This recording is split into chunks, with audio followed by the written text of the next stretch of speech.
जय जवाहर दोस्तों, नमस्कार। स्वागत है आप सभी का हमारे यूट्यूब चैनल आकांक्षा कोचिंग जांजगीर में। चलिए, इस वीडियो में हम लोग डिस्कस करने वाले हैं जनवरी माह के राष्ट्रीय और अंतर्राष्ट्रीय करंट अफेयर्स के, है ना। जितनी भी घटनाएं घटित हुई है और उनमें से जो एग्ज़ाम के पॉइंट ऑफ व्यू से इम्पोर्टेंट है, उन करंट अफेयर्स की हम लोग चर्चा करेंगे इस वीडियो में क्वेश्चन के फॉर्म में, है ना। चलिए डिस्कस करते हैं, आगे बढ़ते हैं। पहला क्वेश्चन है आपके समक्ष, FIH पुरुष हॉकी विश्व कप 2023 का खिताब किसने जीता है ना। इसका ऑप्शन है ए भारत, बी जर्मनी, सी नीदरलैंड और डी ऑस्ट्रेलिया। तो FIH जो वर्ल्ड कप हुआ है, हॉकी वर्ल्ड कप, इसका जो विजेता रहा है वो है आपका जर्मनी। ठीक है, तो ऑप्शन बी जर्मनी इसका आंसर है, याद रखिएगा। और कुछ अदर फैक्ट्स भी है, उसको भी अपन डिस्कस करेंगे, जैसे कि उपविजेता कौन रहा है, तो बेल्जियम रहा है ना। आयोजन कहाँ हुआ था इसका, तो भुवनेश्वर में हुआ था। कौन सा संस्करण था, तो 15वां संस्करण। और इसका शुभंकर क्या है, तो वो ओली था। ठीक है जी, तो पहला FIH विजेता कौन रहा है, जर्मनी। हराया किसको है उसने, बेल्जियम को।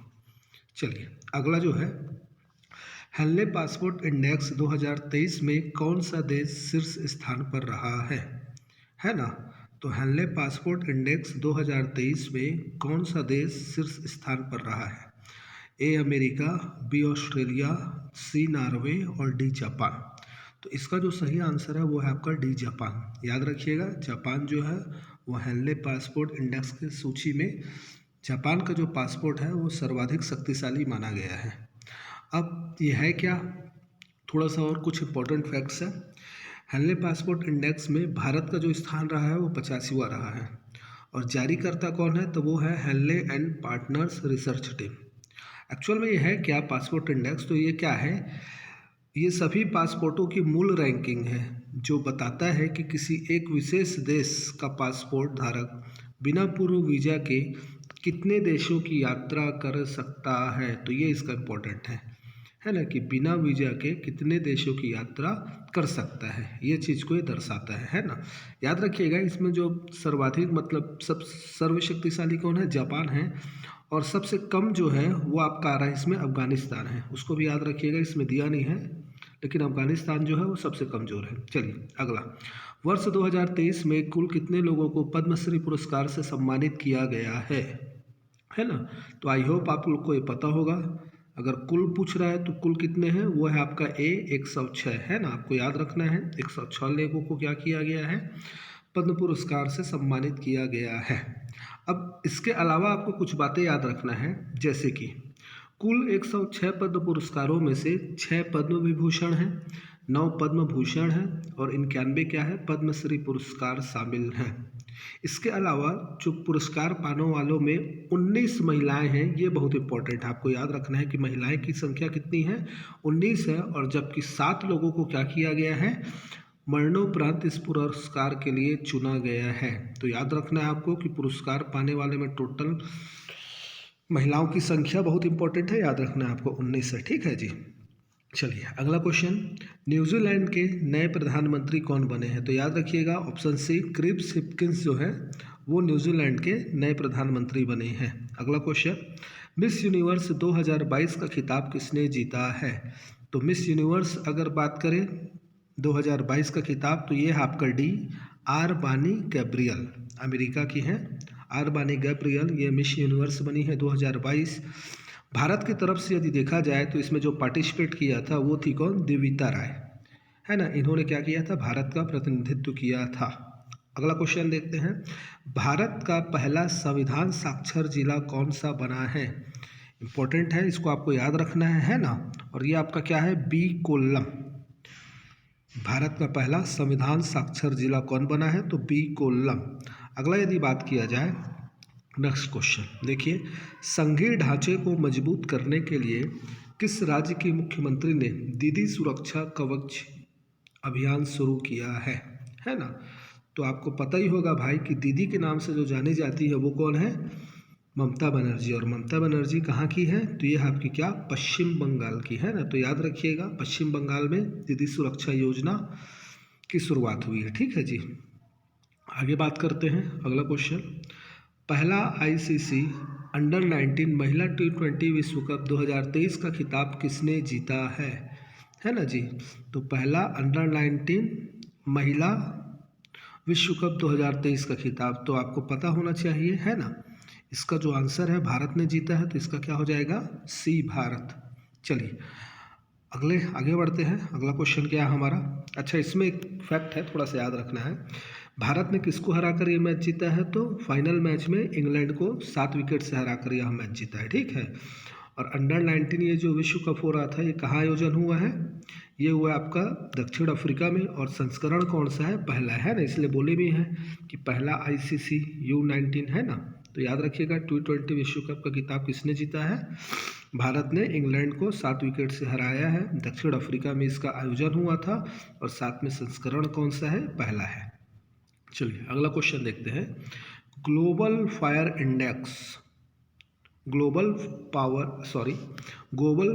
फायर पावर इंडेक्स 2023 में भारत किस स्थान में रहा है ना। तो ग्लोबल फायर पावर इंडेक्स 2023, इसमें यदि भारत की बात किया जाए तो याद रखिएगा भारत चौथे स्थान पर है। इंपॉर्टेंट है, इंडेक्स है ना, आपको थोड़ा सा याद रखना है। कुछ इंपॉर्टेंट फैक्ट्स इसमें हम देखते हैं, तो वो है आपका, बोला जा रहा है कि देखो ये इंपॉर्टेंट फैक्ट्स क्या है। तो जो ग्लोबल फायर पावर इंडेक्स है, ये क्या करता है एक्चुअल में, सेना की संख्या, राष्ट्रीय संसाधन, वित्तीय स्थिति, लॉजिस्टिक एवं भौगोलिक पैमाने के आधार पर देशों को रैंक करता है, ठीक है। मतलब ऑल ओवर देखा जाए तो सेना कैसा है, देश का आर्थिक व्यवस्था कैसा है, उनके पास संसाधन कितने हैं, भौगोलिक है ना स्थिति कैसी है, इन सभी के आधार पर किसी भी देश का फायर पावर इंडेक्स मापन किया जाता है। इसमें यदि देखा जाए तो सबसे शक्तिशाली कौन है, अमेरिका है, उसके बाद रूस है, उसके बाद चीन है और उसके बाद क्या है, भारत है। ऐसे भी यदि आप याद रखना चाहो तो आप देख सकते हो, है ना। अमेरिका, रूस, चीन और भारत। अमेरिका और रूस पहले से पावरफुल कंट्रीज हैं, चीन उभरता हुआ पावरफुल कंट्रीज बना है और चीन के बाद अब कौन आ रहा है, भारत आ रहा है। तो भारत का पोजीशन क्या है, 4th पोजीशन है, याद रखना है। ओके, चलिए आगे बढ़ते हैं। भारत के नए उपराष्ट्रीय सुरक्षा सलाहकार कौन बने हैं, है ना।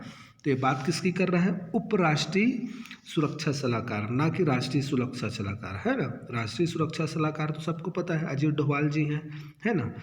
अब इसमें जो आंसर हो जाएगा इसका हो जाएगा बी, पंकज कुमार सिंह, है ना। ये क्या बने हैं, डिप्टी NSA बने हैं, याद रखिएगा।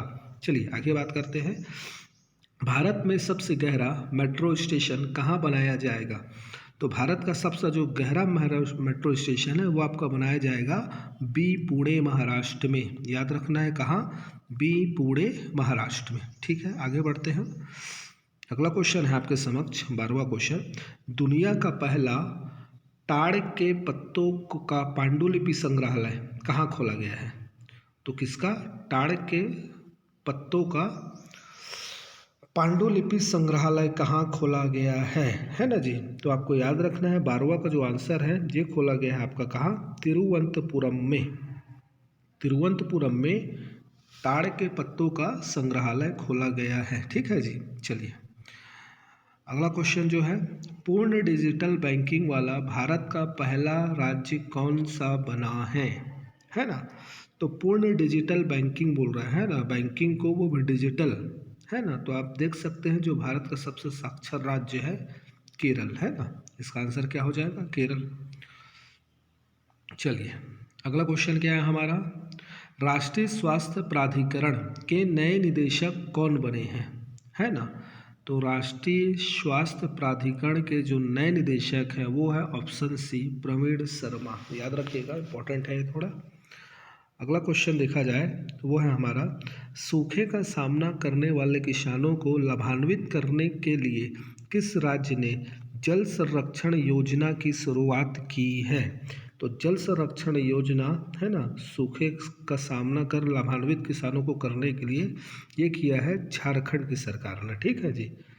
तो झारखंड इसका आंसर है, याद रखना है आपको।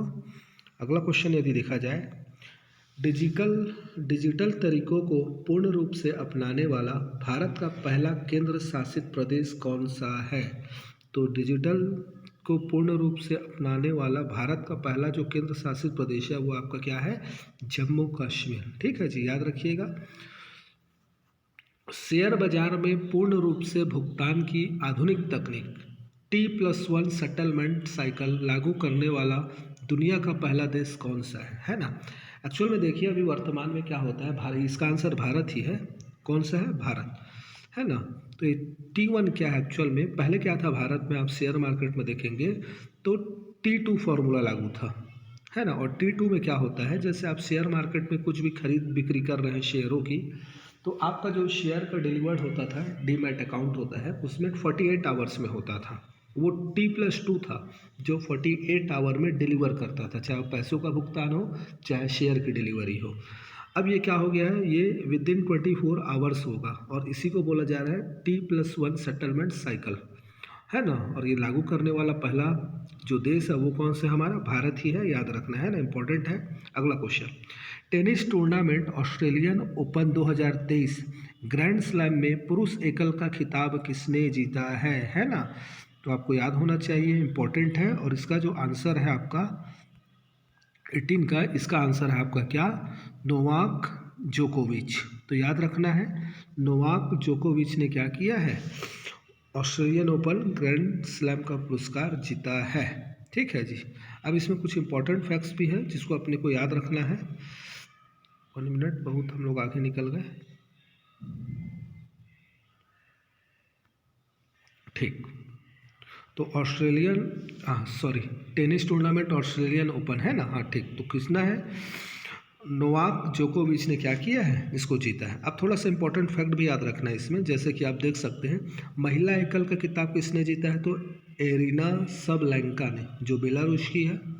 इसी प्रकार पुरुष युगल की बात की जाए तो रिंकी हिजिकाता और जेसन कुबलर ने, ठीक है, ऑस्ट्रेलिया के है ये, पुरुष युगल में इन्होंने जीता है। और महिला युगल की बात किया जाए तो चेक गणराज्य ने जीता है, जिसमें कौन है, कैटरीना सिनियाकोवा और साथ में बारबोरा क्रेजिकोवा। ठीक है जी। चलिए नेक्स्ट देखते हैं, सभी आदिवासियों को बुनियादी दस्तावेज प्रदान करने वाला भारत का पहला जिला कौन सा है। तो भारत का पहला जिला जो क्या कर रहा है, आदिवासियों को भू दस्तावेज प्रदान कर रहा है, बी वायनाड केरल, याद रखना है आपको। ठीक है जी, केरल ने क्या किया है, पहला जिला बन गया जो आदिवासियों को भू दस्तावेज प्रदान कर रहा है।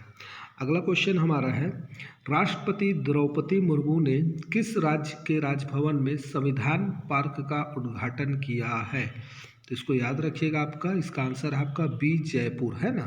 तो जयपुर में क्या किया है, जयपुर के राजभवन में संविधान पार्क का उद्घाटन राष्ट्रपति द्रौपदी मुर्मू के द्वारा किया गया है।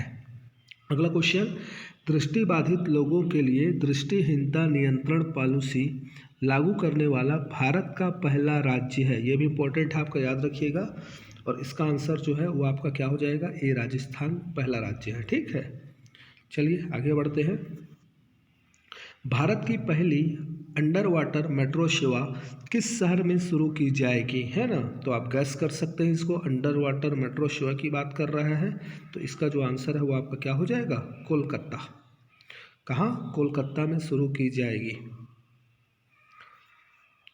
नेक्स्ट क्वेश्चन है, ग्रामीण क्षेत्रों में रहने वाले गरीबों के घर बनाने के लिए मुख्यमंत्री आवासीय भूमि अधिकार योजना किस राज्य सरकार ने शुरू की है। तो याद रखना है थोड़ा सा, मुख्यमंत्री आवासीय भूमि अधिकार योजना ये किया गया है आपका मध्य प्रदेश सरकार के द्वारा, है ना। ऑप्शन क्या हो जाएगा आपका सी।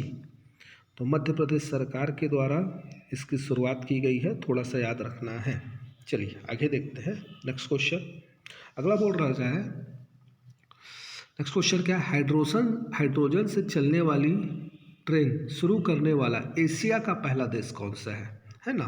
तो याद रखिएगा, एशिया का पहला देश पूछ रहा है, ना कि विश्व का, क्योंकि विश्व का अगर पहला देश की बात करेंगे तो वो जर्मनी है, और यहाँ पर एशिया की बात करें तो वो आपका आंसर क्या हो जाएगा, चीन। तो चीन एशिया का पहला है देश है जो हाइड्रोजन से क्या कर रहा है, ट्रेन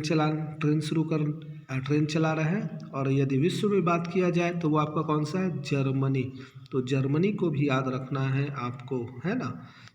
जर्मनी इंपॉर्टेंट है, याद रखिएगा, वो विश्व का पहला है, और एशिया का पहला क्या हो जाएगा, तो ये आपका हो जाएगा क्या, चीन।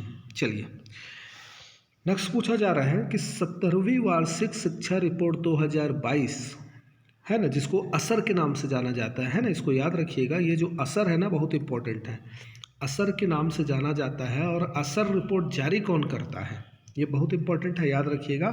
असर रिपोर्ट जारी करने वाला काम ये आपका ऑप्शन डी प्रथम एनजीओ, याद रखिएगा, है ना। ये जो प्रथम एनजीओ है ये क्या करता है? असर नाम से रिपोर्ट जारी करता है। ठीक है, बहुत इंपॉर्टेंट है, याद रखिएगा इसको। चलिए नेक्स्ट, विश्व जनसंख्या समीक्षा के अनुमानों के अनुसार चीन को पछाड़कर दुनिया की सबसे अधिक आबादी वाला देश कौन बन गया है जी? ऑब्वियसली है ना, ये कौन सा देश है? तो ये है हमारा भारत देश। भारत जो हो गया है अब सबसे आबादी वाला देश बन जाएगा, है ना। और इसमें कुछ इंपॉर्टेंट फैक्ट देख लीजिए। देखिए इनका अनुमान के अनुसार क्या बोला जा रहा है कि 18 जनवरी तक भारत की जनसंख्या बढ़कर कितनी हो गई है? 142.3 करोड़ हो गई है। ठीक है, चलिए ये तो उतना इम्पोर्टेंट नहीं है, लेकिन अगला जो अब यहाँ लिखा हुआ है ये बहुत इम्पोर्टेंट है कि क्या भारत की 50% जो आबादी है वो 30 वर्ष से कम है। ठीक है, जो कि दुनिया की सबसे तेज़ी से बढ़ती प्रमुख अर्थव्यवस्था होने की ओर अग्रसर है। इसलिए हमारा देश को क्या बोला जा रहा है अभी? जनसंख्या लाभांश की स्थिति में, है ना। अगर आप लोग इकोनॉमिक्स थोड़ा बहुत पढ़े होंगे तो हमारे देश में जो है वो कार्यबल ज़्यादा है ना, युवाओं का देश इसीलिए बोला जा रहा है। ठीक है, याद रखिएगा। और 2050 तक हमारा देश क्या बना रहेगा? युवा आबादी वाला देश बना रहेगा। चलिए अगला क्वेश्चन, भारत के 74वें गणतंत्र दिवस के अवसर पर किस देश के राष्ट्रपति को मुख्य अतिथि के रूप में आमंत्रित किया गया था? है ना, तो याद रखिएगा आप, ये इजिप्ट के राष्ट्रपति थे जिनको क्या किया गया था? आमंत्रित किया गया था। तो कौन थे? इजिप्ट के राष्ट्रपति, है ना। इसका आंसर क्या हो जाएगा? C, Egypt. चलिए नेक्स्ट क्वेश्चन है, आईसीसी पुरुष test cricketer of the year 2022 का खिताब किसने जीता है? तो ये हमारा जो जीता है वो है इंग्लैंड के कौन? Ben Stokes. बेन स्टोक्स ने क्या किया है? ICC test cricketer of the year का अवार्ड जीता है। अगला क्वेश्चन देखते हैं, इसमें और कुछ इंपॉर्टेंट है, थोड़ा सा देख लीजिए। पुरुष क्रिकेटर ऑफ द ईयर, है ना, पुरुष क्रिकेटर ऑफ द ईयर का खिताब है वो बाबर आजम ने जीता है। इसी प्रकार महिला cricketer of the year Nat Sciver ने, इंग्लैंड की। पुरुष one day cricketer of the year ये बाबर आजम ही है।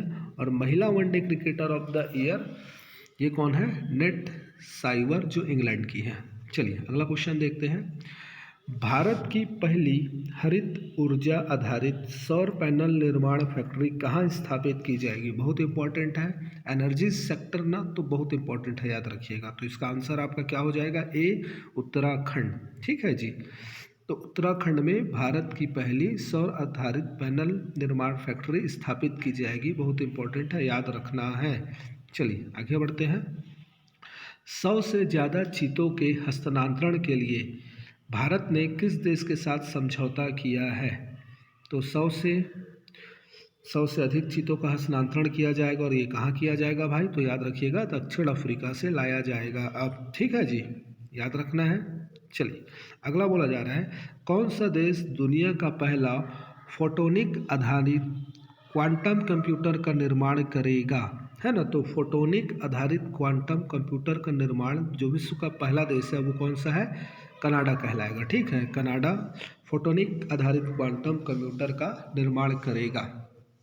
चलिए अगला क्वेश्चन देखते हैं, भारतीय मूल के किस व्यक्ति को नासा के चीफ टेक्नोलॉजिस्ट के रूप में नियुक्त किया गया है ना। तो आपको याद रखना है, इसका जो आंसर है वो है आपका ऑप्शन डी, AC चारणिया।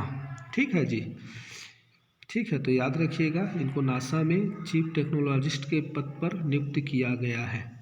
चलो अगला क्वेश्चन, तेलंगाना की पहली महिला मुख्य सचिव कौन बनी है ना।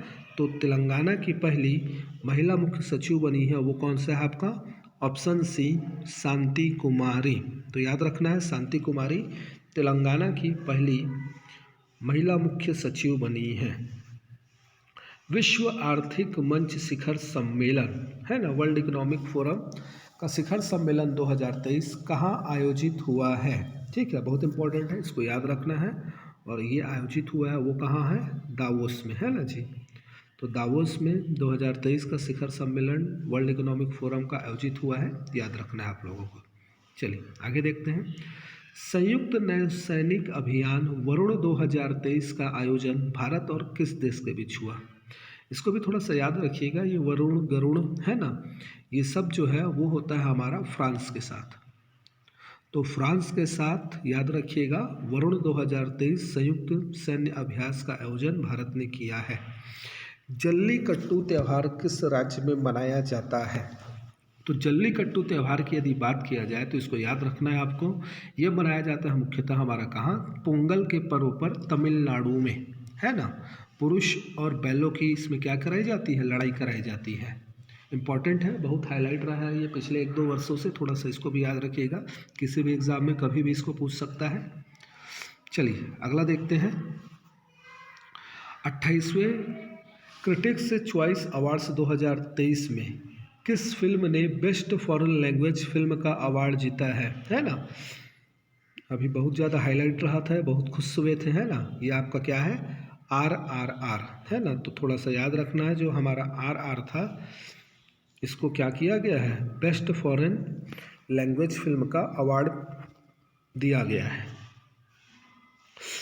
पहला सैन्य अभ्यास है ना, चक्रवात 1 का आयोजन भारत और किस देश के बीच हुआ है? तो याद रखिएगा ये पहला सैन्य अभ्यास है ना। पहला सैन्य अभ्यास है जिसका आयोजन जो हुआ है किसके किसके मध्य हुआ है? तो भारत और मिस्र के मध्य। ठीक है जी, किसके मध्य हुआ है? मिस्र के मध्य चक्रवात प्रथम का आयोजन। इंपॉर्टेंट है, थोड़ा याद रखना है इसको। चलिए वैसे देखिए करंट तो बहुत बनते हैं, बहुत सारे फैक्ट आते हैं, उनमें से कुछ चुनिंदा करंट्स को हम लिए हैं और हर मंथ का ऐसे आता जाएगा लगभग 50 के लमसम हम करंट सेलेक्ट करेंगे जो क्वेश्चन एग्जाम के पॉइंट ऑफ व्यू से इंपॉर्टेंट रहेंगे। ठीक है जी, ये भी बहुत इंपॉर्टेंट है, याद रखिएगा। क्वेश्चन नंबर 39 क्या बोला जा रहा है? चौथी औद्योगिक क्रांति के लिए विश्व आर्थिक मंच ने किस भारतीय शहर को अपना केंद्र स्थापित करने के लिए चुना है? बहुत इंपॉर्टेंट है। चौथी औद्योगिक क्रांति के लिए विश्व आर्थिक मंच ने किस भारतीय शहर को अपना केंद्र स्थापित करने के लिए चुना है? और वह भारतीय शहर है हमारा कौन? हैदराबाद। ठीक है जी, चलिए ठीक, याद रखिएगा हैदराबाद इंपॉर्टेंट है। मैं फिर से बोल रहा हूँ, क्वेश्चन नंबर 8 पे आ गए 39 से, वेट थोड़ा सा। चलिए अगला क्वेश्चन है हमारा, केंद्र सरकार ने आयुर्वेद में अनुसंधान और विकास को बढ़ावा देने के लिए किस कार्यक्रम को शुरू किया है? इम्पोर्टेंट है, भी याद रखिएगा। अनुसंधान और विकास को बढ़ावा देने के लिए केंद्र सरकार ने स्मार्ट कार्यक्रम को क्या किया है? लागू किया है। अगला जो क्वेश्चन है हमारा वो बोल रहा है, भारतीय रेलवे ने हरित पर्यावरण के विकास के लिए किस वर्ष तक शुद्ध शून्य कार्बन उत्सर्जन हासिल करने का लक्ष्य रखा है? शुद्ध शून्य कार्बन उत्सर्जन का लक्ष्य भारतीय रेलवे ने किस वर्ष तक रखा है जी, है ना। तो इसका जो आंसर है हमारा वो हो जाएगा क्या? 2030 तक। तो भारतीय रेलवे क्या करना चाहता है? 2030 तक जो कार्बन का उत्सर्जन है उसको 0 पर लाना चाहता है। ठीक है जी, टोटल विद्युतीकरण मतलब, है ना। अभी भी क्या है कि हमारे जो रेलवे से इंजन है वो डीजल इंजन अभी चलता है बहुत, है ना। कुछ कुछ क्षेत्रों में उसको जल्द से जल्द क्या करेंगे, पूर्णतः इलेक्ट्रिसिटी इंजन में चेंजेस करने वाले हैं। ठीक है, अगला क्वेश्चन बहुत इंपॉर्टेंट है, प्रधानमंत्री नरेंद्र मोदी किन 2 स्थानों के बीच दुनिया की सबसे लंबी नदी क्रूज सेवा गंगा विलास क्रूज का शुभ आरंभ करेंगे? तो गंगा विलास क्रूज है ना, इसका शुभ आरंभ प्रधानमंत्री मोदी किसके किसके बीच करेंगे और सबसे लंबा है ना। तो इसका जो हमारा आंसर है वो आपका ऑप्शन सी, वाराणसी से कहाँ? डिब्रूगढ़। याद रखिएगा, वाराणसी से डिब्रूगढ़ के मध्य क्या होगा?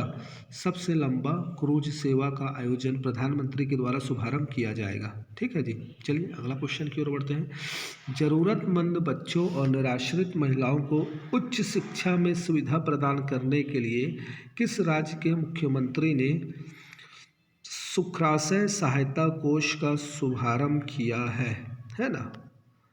सुखराशय सहायता कोष है ना, इसका शुभारंभ किस राज्य के मुख्यमंत्री ने किया है? तो याद रखिएगा इसका जो आंसर है वो हमारा क्या है? हिमाचल प्रदेश है ना। तो याद रखना है थोड़ा सा, क्या बोला जा रहा है? सुखराशय सहायता कोष कहाँ का है? हिमाचल प्रदेश का। चलिए, इमोइनो इरप्पा महोत्सव किस राज्य में मनाया जाता है जी? तो नाम से ही थोड़ा सा आप गैस कर सकते हैं इसको, इमोइनो इरप्पा महोत्सव है ना। क्या हो जाएगा ये? तो ये आपका हो जाएगा क्या? मणिपुर में मनाया जाता है। ठीक है जी। चलिए बच्चों, अगला क्वेश्चन क्या है हमारा? तो ये है नेक्स्ट क्वेश्चन, चुनाव आयोग ने किसे बिहार के स्टेट आइकन के रूप में नियुक्त किया है? तो चुनाव आयोग ने यदि देखा जाए बिहार का स्टेट आइकॉन, तो वो कौन है? हमारी जो लोक गायिका है, कौन? मैथिली ठाकुर है ना। सुने ही होंगे आप लोग, अक्सर सोशल साइट पर बहुत ज़्यादा एक्टिव रहती है बच्ची। कौन है? मैथिली ठाकुर है ना। याद रखिएगा, लोक गायिका। ये चुनाव आयोग के द्वारा बिहार के लिए स्टेट आइकन के रूप में इनको नियुक्त किया गया है। चलिए, भारत ने संयुक्त राष्ट्र मिशन के लिए महिला शांति सैनिकों की पलटन कहाँ भेजी है? तो संयुक्त राष्ट्र मिशन के लिए भारत ने जो आपका भेजा है महिलाओं का पलटन, वो सूडान में। ठीक है, तो अबे सूडान में क्या किया गया है? महिलाओं सैनिकों का पलटन भारत के द्वारा भेजा गया है। अगला क्वेश्चन हमारा, भारत के 69वें ग्रैंड मास्टर कौन बने हैं? है ना। तो ये हमारा कौन है? तमिलनाडु के एम प्राणेश जी है ना। याद रखिएगा थोड़ा सा, 79वें ग्रैंड मास्टर। चलो, निक्केई एशिया द्वारा जारी रिपोर्ट के अनुसार जापान को पछाड़कर दुनिया का तीसरा बड़ा ऑटो बाजार कौन सा बन गया है ना। तो याद रखिएगा, एक्चुअली में ये आंसर तो भारत ही है हमारा, है ना। भारत ने क्या किया है? जापान को पछाड़कर दुनिया का तीसरा बड़ा ऑटोमोबाइल बाजार के रूप में उभरा है हमारा भारत। ठीक है जी, इंपॉर्टेंट है, इसको भी याद रखना है। चलिए, उच्च शिक्षा विभाग के संस्थानों में सभी 18 वर्ष से अधिक उम्र की छात्राओं को 60 दिन का मातृत्व अवकाश देने की घोषणा करने वाला भारत का पहला राज्य कौन सा बना है ना जी। तो मैटरनिटी लीव जो मिलती है महिलाओं को, उसकी बात यहाँ हो रही है। और राज्यों में सर्वप्रथम किस राज्य ने ऐसा घोषणा कर दिया है कि ठीक है भाई, आपको 2 माह क्या मिलेगा? मैटरनिटी लीव, मातृत्व अवकाश दिया जाएगा करके। और याद रखिएगा, सबसे शिक्षित राज्य है वही इसका आंसर है, कौन? बी, केरल है ना। तो केरल के द्वारा क्या किया गया? ऐसी घोषणा की गई है कि 60 दिन का मातृत्व अवकाश दिया जाएगा 18 वर्ष से अधिक के सभी महिलाओं को। ठीक है, चलिए अगला आपका DGCA नागरिक उड्डयन महानिदेशालय के महानिदेशक कौन बने हैं? ठीक है जी। तो DGCA के जो हमारे निदेशक बने हैं वो कौन है? इसका आंसर हो जाएगा हमारा ऑप्शन बी, विक्रम देवदत्त। ये हमारे क्या बने हैं? DGCA के नए महानिदेशक बने हैं, याद रखिएगा। अगला क्वेश्चन यदि देखा जाए तो वो है, प्रधानमंत्री नरेंद्र मोदी ने किन पुरस्कार विजेताओं के नाम पर अंडमान और निकोबार द्वीप समूह के 21 सबसे बड़े अनाम द्वीपों का नाम रखा गया है ना। तो अंडमान निकोबार में जो 21 बड़े द्वीप हैं जिनका नामकरण अभी तक नहीं हुआ था, उनका नामकरण किया गया है किस पुरस्कार विजेताओं के नाम पर? तो इसका जो आंसर है हमारा वो क्या है? ए, परमवीर चक्र विजेता है ना। याद रखिएगा, इनके नाम पर अंडमान निकोबार के 21 द्वीपों पर क्या किया गया है? नामकरण किया गया है। चलिए अगला क्वेश्चन, किस राज्य सरकार ने 2025 तक भारत का पहला हरित राज्य बनने का लक्ष्य रखा है? बहुत इंपॉर्टेंट है ना, याद रखिएगा। इकोनॉमिक्स और ये जो हमारा थोड़ा इन्वायरमेंटल वाला पोर्शन होता है, ये थोड़ा इम्पोर्टेंट ही रहता है। तो भारत का पहला हरित राज्य, वो भी 2025 तक है ना, 2 वर्षों बाद। तो ये हमारा कौन रहेगा? हिमाचल प्रदेश ने ऐसी घोषणा की है, याद रखिएगा, है ना। चलिए अगला क्वेश्चन हमारा, केंद्र सरकार ने कुछ चुनिंदा जगहों पर 1 अप्रैल 2023 से पेट्रोल में कितना प्रतिशत एथेनॉल मिलाने का लक्ष्य रखा है? बहुत इंपॉर्टेंट है, इसको याद रखिएगा। पहले क्या होता था? 10% था, अब क्या कर दिया गया है भारत सरकार ने लक्ष्य के रूप में? अभी भी ये हाईलाइट है, अगर आप देखेंगे तो इसको बोला गया है कि क्या, कितना प्रतिशत? तो ये 20%। तो 20% क्या करना है? एथेनॉल मिलाना है। इससे भारत का फ़ायदा भी होगा कि हमारा कच्चा तेल पे जो आयात है हमारा वो 20% कम हो जाएगा, है ना। कार्बन इमिशन जो है, कार्बन का उत्सर्जन वो भी कम होगा, प्लस किसानों को भी फ़ायदा होगा गन्ने का, है ना। गन्ने से एथेनॉल का निर्माण किया जाएगा। तो ये बहुत इंपॉर्टेंट है, याद रखिएगा। 20% एथेनॉल मिलाना है, लक्ष्य रख दिया गया है 1 अप्रैल 2023 से, है ना। चलिए अगला क्वेश्चन हमारा है 80वें गोल्डन ग्लोब अवार्ड्स 2023 में किस भारतीय गाने ने बेस्ट ओरिजिनल सॉन्ग का खिताब जीता है ना। और ये भी आपका है, क्या है, RR का हमारा नाटू नाटू, है ना। बहुत अच्छा है। चलिए अगला देखते हैं हमारा लास्ट क्वेश्चन जनवरी मंथ का करंट अफेयर्स का। और ये हमारा क्या, केंद्रीय प्रदूषण नियंत्रण बोर्ड CPCB द्वारा जारी रिपोर्ट के अनुसार वर्ष 2022 में भारत का सर्वाधिक प्रदूषित शहर कौन सा है। ठीक है जी, तो आप गैस कर सकते हैं, आप सिंपल सा, गाजियाबाद, हैदराबाद, दिल्ली और फरीदाबाद में तो सबसे प्रदूषित शहर जो हमारा है जहाँ दिल्ली, है ना। तो याद रखिएगा। तो ये हमारा फाइनली कंप्लीट हुआ जनवरी मंथ का करंट अफेयर्स, है ना, क्वेश्चन के फॉर्म में। ठीक है, फिर नेक्स्ट मंथ का फिर से हम लेके आएंगे फरवरी का, और ऐसे मंथ बाय मंथ क्या करेंगे हम, नेशनल और इंटरनेशनल करंट अफेयर्स को कंप्लीट कराएंगे, ताकि एक ही बार एग्ज़ाम के टाइम में बर्डन ना हो कि भाई पूरे वर्ष का पढ़ना है करके। और ऐसा होता भी नहीं, ठीक है। यदि आप ये मान के चलेंगे कि भाई एग्ज़ाम से पहले हम मैगज़ीन खरीद लेंगे और वहाँ से हम क्या करेंगे, रट लेंगे करके, तो ऐसा नहीं होता जी, है ना। आपको मंथ बाय मंथ या वीक बाय वीक आपको तैयार करना चाहिए करंट अफेयर्स। तो मंथ बाय मंथ भी सही है और वीक बाय वीक भी सही है। चलिए मिलते हैं ओके नेक्स्ट वीडियो के साथ, नेक्स्ट मंथ के करंट अफेयर्स के साथ।